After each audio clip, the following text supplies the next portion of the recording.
I have my pyramid here. This is my good girl pyramid here. I'm gonna show you guys what I'm talking about. You guys tell me, okay? The good girl pyramid. The good girl pyramid. Okay, so this is what I feel like. This is what I say here. This is the good girl pyramid. So if you want to have a good girlfriend, right? The basis of it all. This is my opinion. Right? The basis is integrity. Okay, is she a liar? Is she sneaky? Is she, you know? Is she treacherous, right? You can't build a good girl if the core isn't good. If she's a liar, if she's a cheater, if she's doing things dishonest all the time, if she has no integrity, there is no base, right? The second layer up is loves me. Okay, she has to have integrity. Second most important thing is she has to love me, right? This is what makes a good girlfriend. If she doesn't love me, then what the fuck are you doing with me, right? I need you to love me. I need you to be enamored in me, right? And it needs to be in the foundations of your integrity. And then number 3 is acts of service, right? Cooking, cleaning, helping the house around. Aaron's woman does his taxes. The more useful you are, God bless America. Yeah, the more I'm going to value you. Like, you can't just bring your pussy to the table and dirty my house and think I'm going to fall in love with you. Like, you've got to bring more to the table than that. So I think yourself. Yeah, so I think integrity, loving you, and then acts of service. What do you guys think of this? And this is too complicated for women to understand. What could you simplify it a little bit? It sounds like you need a mother. Are you looking for a mommy? Who hurt you, John?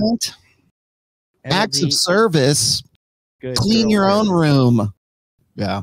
This is gonna go viral right here. LD good girl pyramid. See, but I'll tell you, John, what this really shows you is this is kind of like, be thin, be nice, do, blah, blah, blah. It's very simple. Make a chocolate sundae. But this goes back to what I was saying. Anyone could follow this is common sense. Anyone could follow this instructions. I think most gals have been so propagandized and misinformed and misled that this is antagonistic. This is adversarial. This is demeaning. And so I don't think the formula on how to make a chocolate sundae is not that hard. It's how dare you make a chocolate sundae. Yeah. So I think that's the largest hurdle that ladies are going to have to providing this. The biggest piece of self improvement advice is the simplest, and it's also the most offensive. Like, girls will say, like, well, how do I be a girl with like integrity? By being one. Don't lie. Don't be a cheater. Don't cheat. Don't steal. Yeah, don't be a dirtbag.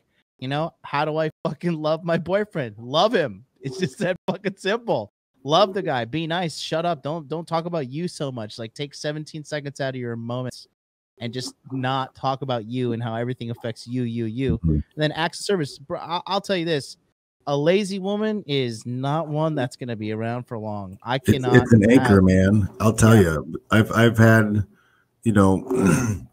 my marriage. That was a big problem. It was like she turned out to be dead weight. Yep. Liability.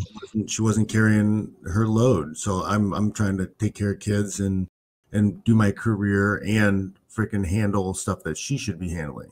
It's stuff that drags you down so fast. It'll wear you out. Yeah, you can't be having no lazy bitch around. Hat and Clogs, 4334, $50 super chat. Oh my God.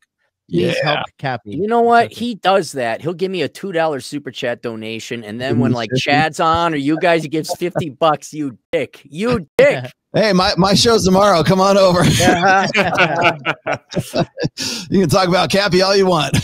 He's a good guy. We met in Vegas. He's a good kid. Yeah. I was just going to say is I think one of the major hurdles, I think like women have, this is like what is this too hard for them, Rolo? No, what I was gonna say is like Aaron's like, common sense. Like it's so rare today. Like you can commodify it, right? I mean, this should be like, preschool level, brainless, relationship 101. But the biggest hurdle is like if you showed this to like 90% of women, they go, "Well, you're threatened by a strong, independent woman, a woman who's got powerful woman, blah blah blah." And then it would be like, oh, so you want integrity, loves me, and acts of service. So you want a mom. You want somebody to do your laundry. You want somebody to do, to mother you, essentially. And the reason why you get that as sort of this reflex response from women is because they don't see you as better than themselves. They don't see, like, I've talked about this in like several different books. It's the hypergamous filter, right? It's the hypergamous doubt, which is he the best I can do? Yep. And if that answer is no, or if she's on the fence about that, if she sees something like this and she says, why would I want to be doing all this stuff for you? Because you're not worth having integrity for, loving you, or submitting to any kind of acts of service, because you ain't all that, right? If this was like common sense, that the first reflex would be like, yes, of course, right? But it's always for the guy who is the apex fallacy height of that 4.5% of guys, right? The guys that are worth having integrity for, the guys who are worth loving, the guys who are worth abasing themselves in this feminine primary social order to perform acts of service in the first place. That might be different in Japan, John, but like in other westernized countries, remember that the social, like the social strata is different. So women believe that this right here is what men ought to come to the table with for women, not the other way around, because they have the magic cooter. And that's the Brittany Venti. Well, what can you get outside of marriage? You can't get inside marriage. Well, this pussy right here, this pussy right here, right? And so all of this right here is thrown out the window because pussy. Here's the pussy, and this is the way. And that's the difference between those two. But they don't see themselves like this. I'm sure women would probably love to have integrity for, love, and perform acts of service and appreciation and everything else for a guy who is a quote unquote high value guy, alpha male guy who is the guy that other men want to be and other women want to bang.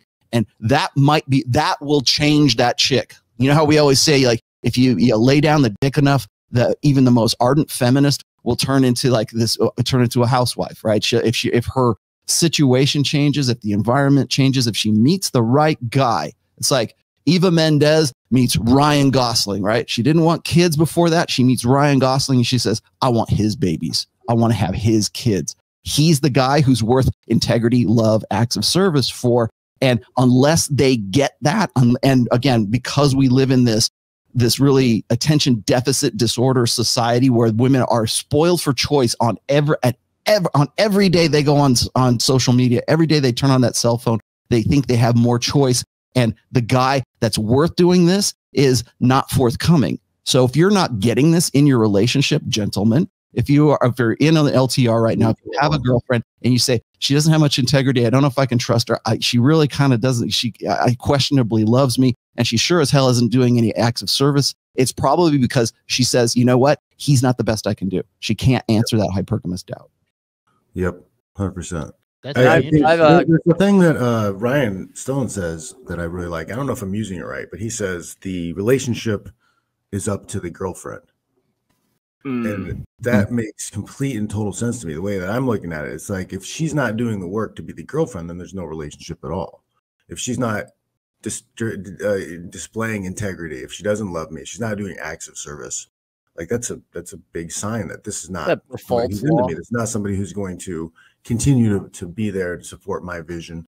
Like I'm on a path. I have things I'm working on. You're either getting on. You're getting on the trailer and you're hopping on and you're coming along with me and you're helping me on the way, or you're off or you're gone. And I think this is a good chart for seeing that. If you don't see this early on in a girl, if you're sitting at your first date at the dinner table and she's lying to somebody on the phone about what she's doing and where she's at, it's probably a bad sign. Well, is it just that guys are too desperate to be in relationships or to find girlfriends and things? Because increasingly I'm getting to the point now of realizing relationships are actually a lot of hassle. Really, it's a lot of work. You've got to there's a lot of energy that you've got to be in the presence of someone else's energy. They can drain your energy. Your freedom is somewhat compromised. There's all of these things that you have to not put up with, but as part and parcel of being in a relationship. So for me, it now becomes like more. In a good relationship, though, it should get easier. Yeah. Well, no, exactly, but now for me, it becomes more like, well, I'm just not going to compromise myself and have to. So the Aaron Clary gambit. Yeah. Yeah. Well, guys, be sure to take a screenshot of this because I'm going to take this off the screen. This is gold, by the way, you guys. Can you sign me a copy there, John? That'd be awesome. Make that an NFT. I'm going to make it an NFT and send it to Cappy and watch him die trying to figure it out.